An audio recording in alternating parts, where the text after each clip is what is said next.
Hang on 1 second, please.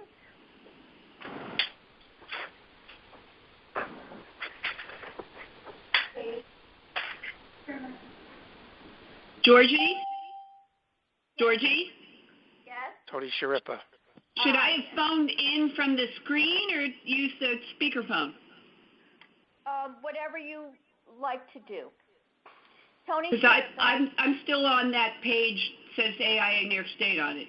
Audio information, host information, and chat. I don't see anything beyond that.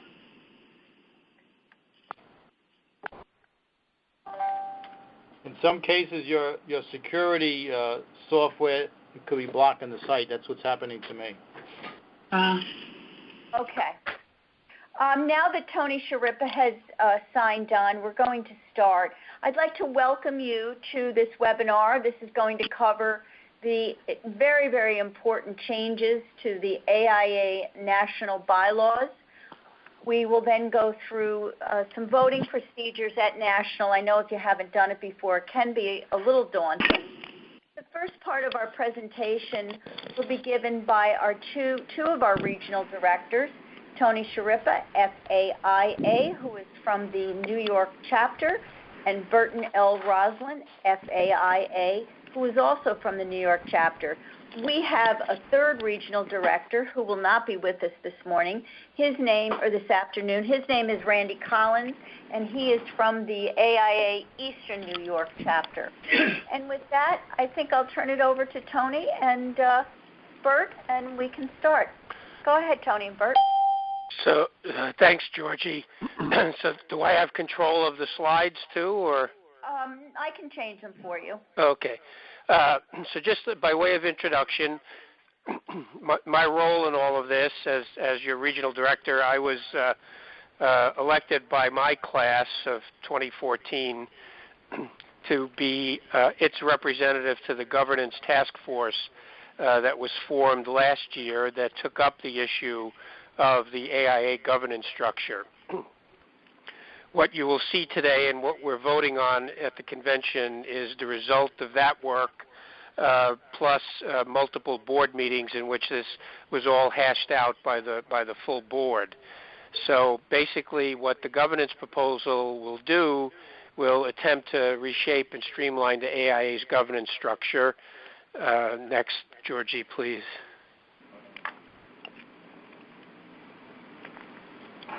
Can you change, Georgie, to number 3? Yes. Yes, I did. But it's not coming up on mine, so. No, mine. Okay. Right. Here we there go. we go. So the essential changes that we're making is that the board size is being reduced to make it more nimble and better able to respond to priorities. My classic example there is hopefully with a smaller board, another USGBC will not happen again.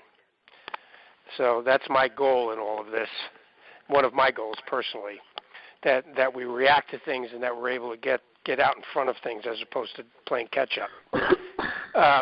It's also going to create a strategic council as a committee of the corporation, and this sort of structural issue is a result of AIA, although headquartered in Washington, D.C., it's actually a New York not-for-profit corporation. And during the back and forth on this, Bert played a key role in helping to wrap the legal structure around this so that it would pass muster with New York State law. So this committee of the corporation is a permitted device under the New York State Corporations Law.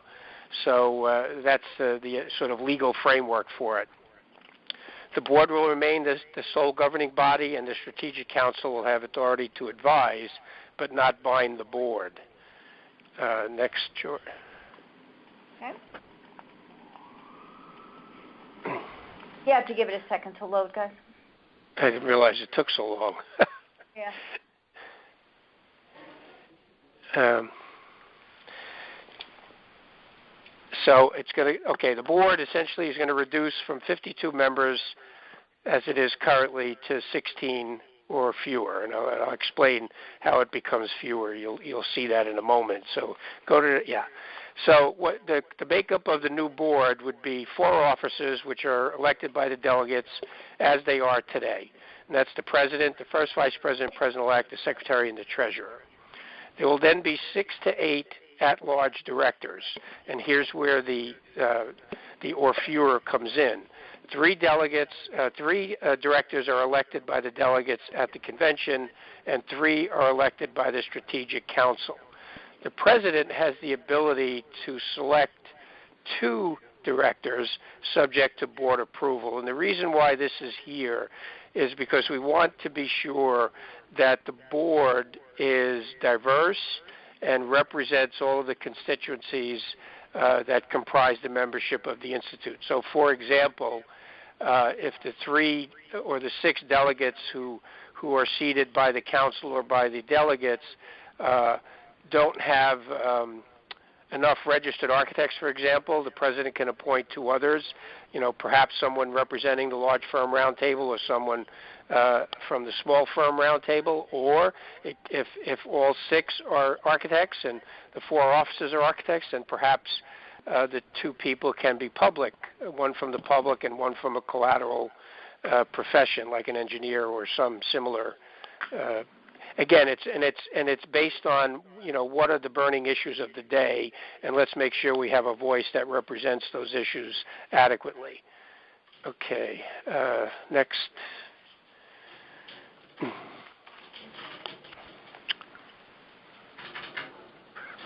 The other positions on the board are actually a case member, a student member, and an associate member. So that would sort of round out the board profile. And then in addition, and by the way, those 3 positions would be seated much as they are today by the respective organizations. I think the associates select their representative to the board now, and they will do that going forward. And then CASE does the same thing, so the other member of the board would be the EVP CEO, currently Robert Ivy.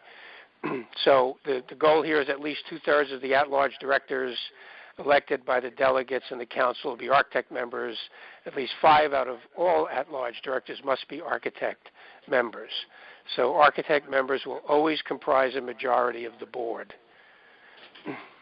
And that's to make sure that the Institute is run by its full members.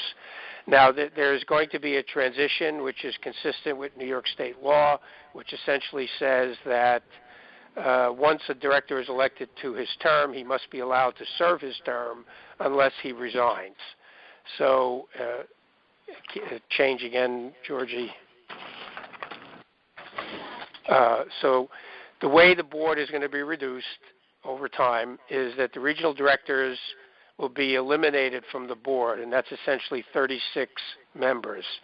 So there are 35 regional representatives from the continental United States, and then there's 1 international director which covers, Europe, the Mideast, and Asia. And the 4 vice presidents that are currently sitting, and 1 associate director, 1 case member, and 2 public directors will be eliminated from the board as prescribed seats. So, again, as I said, the law allows the directors that are elected to serve their terms. So worst case is if we have to wait for that transition to happen, in accordance with the director's terms, that the full transition to the new board size would happen by 2018. There is discussion that if the bylaws amendments pass and the delegates accept the new board structure, that the board, as it is currently constituted, would resign, and then each of for example, the Strategic Council, as you'll see later on, is seated by what are now the regional directors. They will become regional representatives to the Strategic Council. So if that happens, then the transition to the new board size can happen much quicker. But that's something that needs to be worked out as part of the rules of the board. So, and then the executive committee, as it's currently constituted, will remain until the board size drops below 20. And then again, the board will continue to be the AIA's governing body next, and be responsible for general management of the affairs of the Institute. It'll control AIA's property, it'll fix policies, authorize expenditures, and take all steps to carry out the purpose of the Institute. And the board's responsibilities remain mostly the same as they are today. Adopt a general budget after consulting with the Strategic Council and define continuing education requirements for architect members. Dues, again, within the limits set by the bylaws, and dues incentive programs for new members. Establish and restructure the regions as set by the bylaws.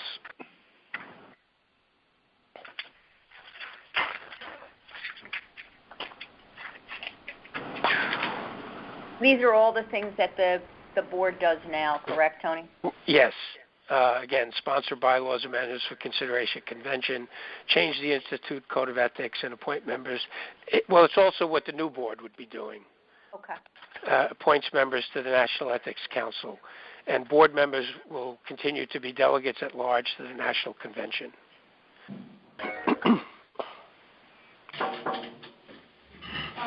Yes?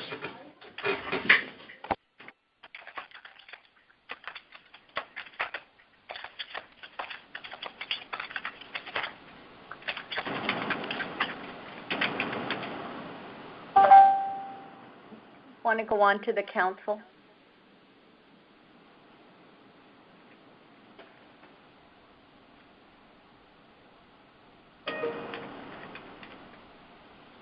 Did we lose him? I don't know. This is Eric. I'm here. I don't know who else is here anymore. I'm here. Bert, are you still on? I'm here.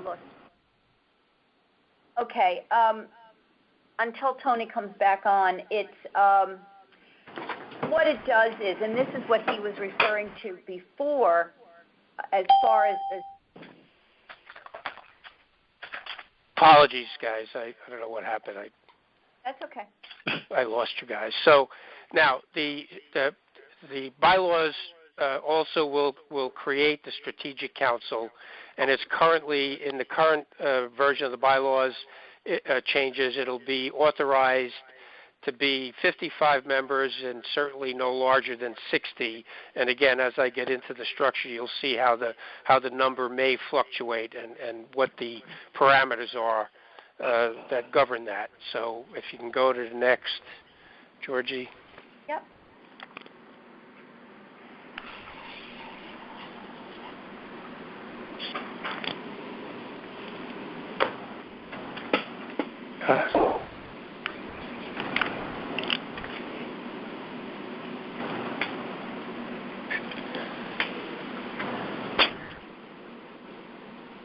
This really takes time.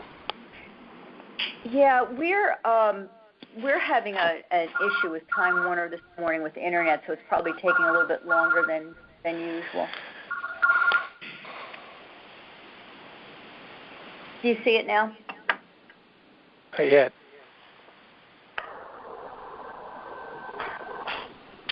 All right. Essentially, what the next slide is going to tell you is that the council will advance the profession of architecture by informing. Here we go. The board and other institute bodies of important professional issues and opportunities, and it will focus its attention on the strategic vision regarding issues that will shape the future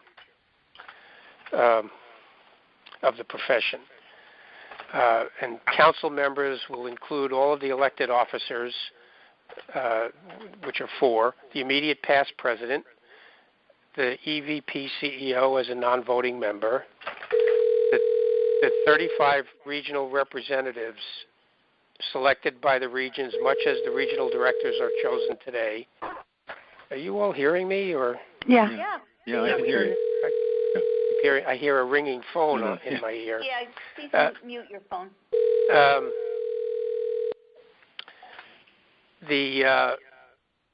one international representative also, and then there'll be an associate member, a student member, a case representative, and then 5 at-large representatives chosen by the Strategic Council each year for... I'm either on the phone or away from my desk, but your call is important to me, so please leave me your name, number, and brief message. Okay, so now my voicemail is going to record our call. That's good. Okay. I don't know how that happened. But anyway, so again, 5 at-large representatives chosen by the Strategic Council each year for staggered 2-year terms.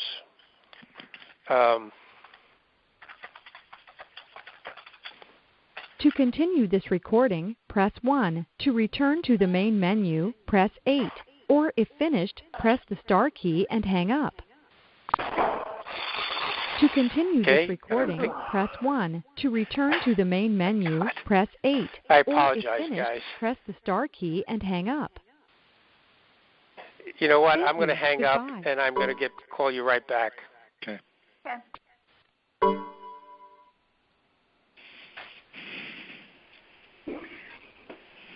Technology is a wonderful thing. At least we know who it is. I know, I was concerned it was me.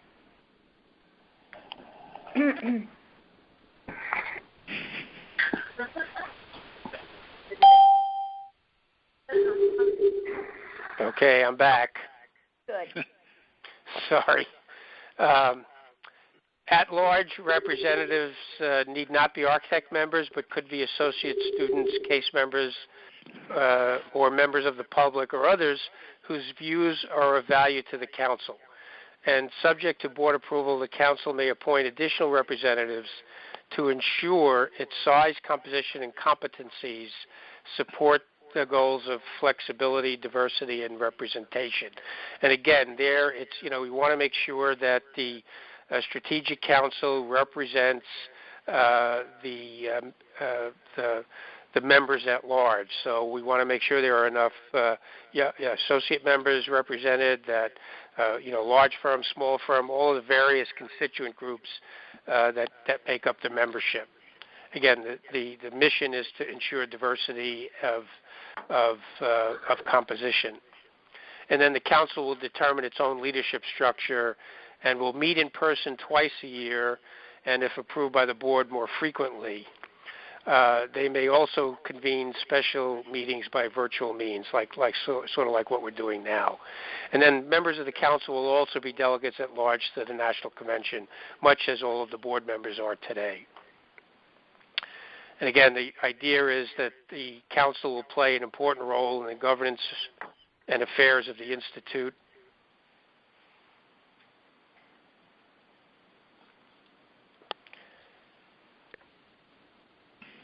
And again, the council will elect 3 at-large directors to the board, and the council will engage in strategic planning and commission a regular process to survey the profession, identify threats and opportunities, and inform the goals, objectives, and strategies of the Institute in order to help guide the planning process. So I think it's a very important role that the Strategic Council will play, and I don't want anybody to feel like it diminishes the influence of any of the New York delegation in any way. I think we'll have just as much voice, and given even on the smaller board, I think we will be well represented. Again, the council will review the operating plan and budget and provide recommendations and endorsement for the board's consideration. Ultimately, because the board has the authority under law, they are technically the only ones to approve the budget. But again, I think if they ignore the council, they would do so at their peril. So again, and the council will then be the conduit of information, from AIA National, and basically disseminate the information to all of you. And then, again, we want to make sure that the council reflects and represents the geographic and demographic diversity of the profession. That's why we have the extra at-large positions and why the council could go up to 60 members if we felt that it was necessary. The council also will have the ability to form committees, ad hoc work groups, and task forces to advance its purpose. And the reason why the board approval is there is more for budgetary concerns than actual, forming of the task with a committee, just to make sure that there's money in the budget to do it. Anybody have any questions? By the way, I'm going like at 100 miles an hour here, but it's very clear, I think. Thanks, Tony. Okay. So I think that's it for my presentation. Okay. Thank you, Tony. And I'm here to tell you or ask you that the board supports this proposal almost unanimously, and I'm here to ask you to please do the same thing and vote to approve these bylaws amendments. I think it's an important step for the Institute. It's a key component of the 10 initiatives of repositioning. The streamlining of the governance structure of the Institute will allow us to be more responsive to all of the other elements of the repositioning. All right. Thank you, Tony, very much. The next part of this is really about the voting process that you will undertake when you get to the National Convention. There are a few reasons it is extremely important that each one of our chapters are represented in the voting process at National. The first, of course, is what you just heard on the bylaws changes, extremely important. The other reason is that we have, coming from New York, two of our past presidents running for national office. Russ Davidson, who was from AIA Westchester, FAIA, and Frank Pitts, who was from the Eastern New York chapter. Russ is running for president-elect / president of the Institute, and Frank is running for vice president. So therefore, those two reasons, extremely important that you each have a delegate at the National Convention to vote. We're going to talk about a proxy in just a minute, but I just want to go through. And the first thing, for those of you who have had a chance to look at what we're calling the Yellow Book, is we're going to talk about accreditation. And what accreditation is to establish that, in fact, you are the delegate from your chapter, and number two, that you are a member in good standing. And quite frankly, what that means is that your dues are paid. There is a mistake in the Yellow Book that shows that the accreditation is in booth, I think it's like 2227. That is incorrect. When you get to the National Convention, they are actually reprinting all of their Yellow Books, but it will be in booth 534 of the trade show, on the trade show floor. And it's really easy. When you go into the trade show, you can see there's big signs up that will say, I believe it's Town Center, and that's where you will go to be accredited. To be accredited, you can do it between the hours of 1 to 4 on the, this says the 6th, it's not, it's the 26th and 27th of June. And before you vote, you must be accredited. You can be accredited and vote at the same time, but the accreditation process must be accomplished before you may cast your vote. And there it is again.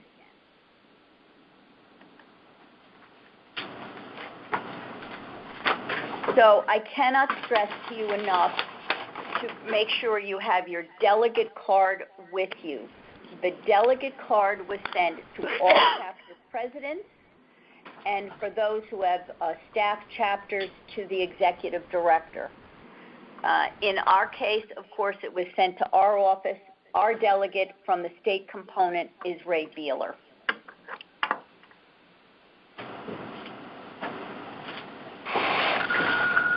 As I said earlier, you can vote at the same time that you are accredited. We do ask, and I'm going to give you some information on the luncheon that New York State sponsors. We do ask that you hold off voting until after our luncheon, which is after the regional caucus on the 26th.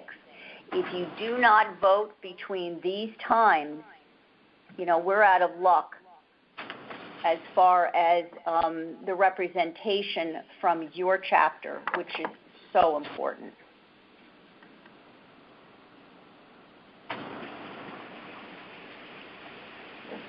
And once again, once you are accredited,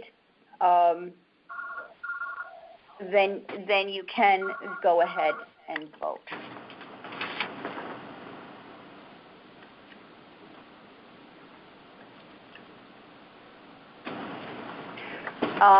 As you can see, the same place where you're accredited is where you will vote. I'm going to tell you again, the yellow book that you have now has the wrong location.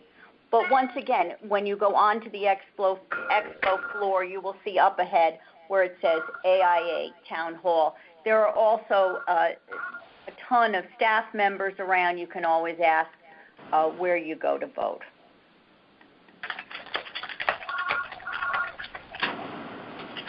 You will hear the proposed bylaws amendments and resolutions debated at the annual business meeting. The business meeting is going to be held on Saturday, June 28th in the Crown Theater.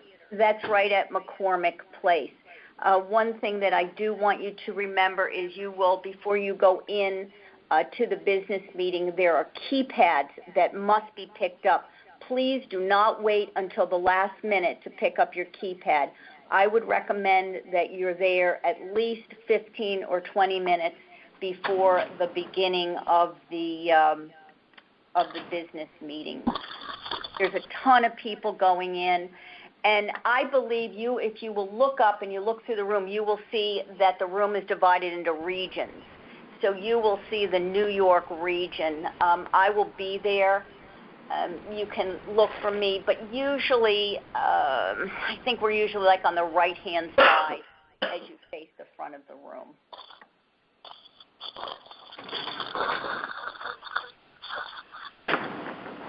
That's pretty much it as far as the voting, accreditation and voting. If you do not have a delegate attending from your chapter, please send an email to me. I can direct you to another chapter who will carry your vote. In order to vote, there is a form that has been sent to, once again, the chapter leadership or executive directors. There is a form in there called a proxy form. That form must be signed by your president, and the delegate card must be given to the individual that will be casting the vote for your chapter. A lot of people think that if it's not the president, well, that's a proxy. The proxy is someone who is who is not a member of your chapter. You can have one person cast all of your votes. In New York, we have some very large chapters. They have, and I was just with the Eastern New York chapter, and I saw all of their different cards. One vote can be cast for your whole chapter, but you've got to have somebody to vote. One thing, and I referred to this earlier about the New York region luncheon. Our executive committee hosts a luncheon every year. I just sent out an email to everybody regarding the luncheon. We invite to be as our guest one member from your chapter, and truthfully, we like it to be your delegate. This discussion will go on, and one of the things that they'll talk about that we haven't touched on, of course, are the different candidates that will be running for office. The luncheon is right after the regional caucuses, which are on Thursday. When you go into the regional caucuses, you'll see. And my first convention, I thought, oh my God, there's some kind of mistake. we are grouped with several of the other states as far as our caucus, and there's really no assigned seating, but you will see the New York members in the caucus. The luncheon is right after the regional caucuses. It is right in the McCormick Center in the North Building. I believe it's room 427, but it is on the email notice that we sent out. We do ask that these forms be returned to us with, number one, who will be representing your chapter at the luncheon and who will be our guests. And then there's a charge if you would like to have other individuals. I will tell you, it's not just anybody might come. I have very limited seating. I think I have seating for 45 for the luncheon, which really does usually cover us in New York State. This year, once again, because of the of IBEX construction, there is a New York State, a New York chapter reception to honor those recipients of awards by AIA National. And I'm going to mention, I hope I don't embarrass them, one in particular, and that is that Rick Bell this year is the recipient of the Kemper Award, which is, I cannot tell you how significant that is, and I know that we all want to be there to congratulate Rick, to those members who will be receiving their fellowship, as well as other individuals from New York State who will be honored by the American Institute of Architects at their convention. Thanks, Georgie. This is Rick, and I am blushing, as is the red mute button on my phone. But I would say the other reason to come to the party is for the bar. We have two or three great sponsors, and it's going to be a terrific party at the University Club of Chicago. Great room, Cathedral Hall, the party of the convention. It really is, and you will hear a lot of people during the convention. The one that they did last year, I mean, it was kind of like the place to be for the New York region, and we're absolutely thrilled that IBEX was able to do, in conjunction with two other sponsors, and whose name escapes me at this time, will be bringing this to us. There was an email sent out. Please respond to that email, and in order to do it, to respond to say that you are coming to the reception, you click on the whole. There's not a specific link. You just click anywhere on the invitation, and that sends an email back to Sandy Stein at ibexconstruction.com to let them know how many of us will be attending. Right. And that's about all I have, unless you have some questions. I have a question. It's Eric. First Yes. of all, congrats to you, Rick. Well done. Thanks, Eric. Tony, I wanted to ask, the vice president election for Frank Pitts, that's a position that is getting removed, as I understand it. So how does that work? Well, as I said, the New York State law requires directors who are elected to have the ability to serve their terms. Mm-hmm. So let's assume that the board decides let's assume the bylaws pass, and then afterwards the board, has to come up with the process to make this happen. And let's say, for the sake of the argument, that the board resigns, as we had talked about earlier. So then what would happen with Frank is he would be seated on the Strategic Council. Now, my own view, and again, this hasn't been discussed at the board yet, but I would suppose, and would be, couldn't imagine that it wouldn't gain wide support, that if the two vice presidents who are elected at the convention now, if this happens, that the council wouldn't, the new council wouldn't choose them to be their representatives to the board. That would be a proposal I would advance, given the opportunity. So worst case is he becomes a member of the Strategic Council. If you want to call that worst case, best case, or if you will, the board remains as it is configured. He will serve out his 2-year term, and at the end of his term, the office of vice president that he fills will be eliminated. Mm-hmm. And the people on the strategic council serve for how long is their term? Same as the regional directors are now, and then the other positions are either 3 or 2-year terms or 1-year terms, like in the case of the student directors and the case and associate members. I think they serve 1-year terms now. The term and methodology of election to the council is very similar to what it is for it should be the same as it is for the board seat that they would normally have occupied. Thank you. Tony, I have a question for you. Is it anticipated and expected that bylaws will be put into place?